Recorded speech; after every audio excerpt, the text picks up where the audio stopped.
If sharks were men, Mr. Kuna was asked by his landlady's little girl, would they be nicer to the little fishes? Certainly, he said. If sharks were men, they would build enormous boxes in the ocean for the little fish, with all kinds of food inside, both vegetable and animal. They would take care that the boxes always had fresh water, and in general they would make all kinds of sanitary arrangements. If, for example, a little fish were to injure a fin, it would immediately be bandaged so that it would not die and be lost to the sharks before its time. So that the little fish would not become melancholy, there would be from time to time big water festivals, so that the small fish would not be bored. And there would be also all kinds of amusements, because cheerful fish taste much better than melancholy ones. There would, of course, also be schools in the big boxes. In these schools, the little fish would learn how to swim into the shark's jaws.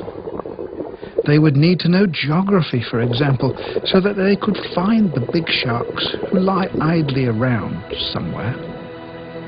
They would be taught that it would be the best and most beautiful thing in the world if a little fish sacrificed itself cheerfully, and that they all had to believe the sharks, especially when the latter said that they were providing for a beautiful future.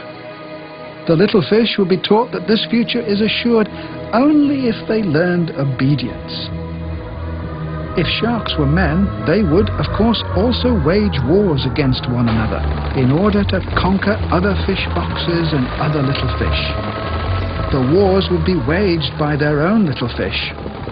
They would teach their little fish that there was an enormous difference between themselves and the little fish belonging to the other sharks.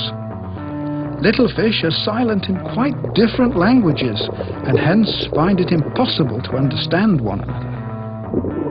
Each little fish that, in a war, killed a couple of other little fish, enemy ones, silent in their own language, would have a little medal made of seaweed pinned to it and be awarded the title of hero. If sharks were men, there would, of course, also be fish art.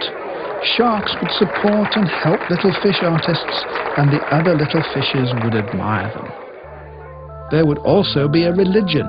If sharks were men, it would preach that little fish only really begin to live properly in the sharks' stomachs. Furthermore, if sharks were men, there would be an end to all little fish being equal, as is the case now. Some would be given important offices and be placed above the others. Those who were a little bigger would even be allowed to eat up the smaller ones. That would be altogether agreeable for the sharks, since they themselves would more often get bigger bites to eat. In short, if sharks were men, they would for the first time bring culture to the ocean.